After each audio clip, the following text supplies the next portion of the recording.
Le rosaire de Fatima changea radicalement la situation interne du Portugal. Voyons maintenant sa politique extérieure. La participation du pays à la guerre mondiale, décidée par le gouvernement maçonnique, donnait à la révolution portugaise d'octobre 1910 une dimension universelle. Il s'agissait d'introduire le Portugal dans l'immense organisation du monde préparée dans les loges. Or, notez cette coïncidence.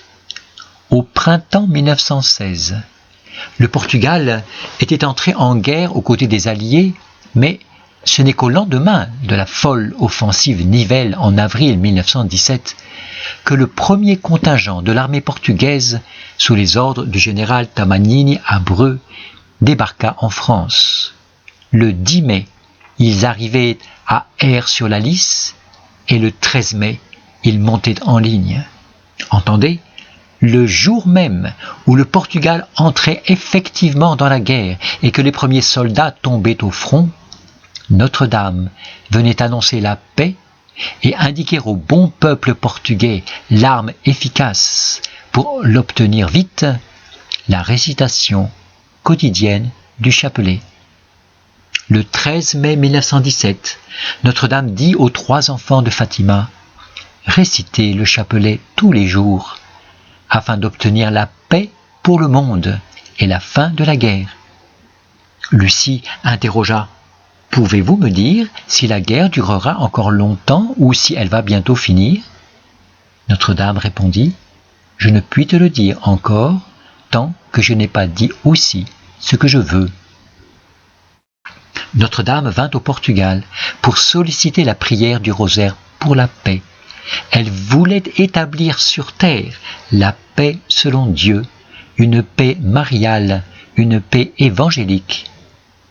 Et remarquez bien l'intention de Notre-Dame. L'ennemi visé à Fatima, c'est la guerre mondiale, en tant que mondiale. Cette invention des ennemis de Dieu pour établir sur terre une tyrannie universelle. Marie reviendra, dit-elle, pour demander la consécration de la Russie.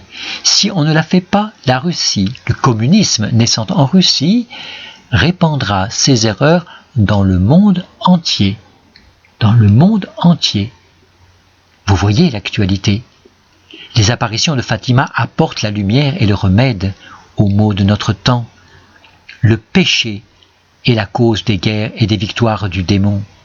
Dieu a remis à Notre-Dame le soin d'anéantir le pouvoir de Satan et de mettre en échec les manœuvres des artisans de l'international athée.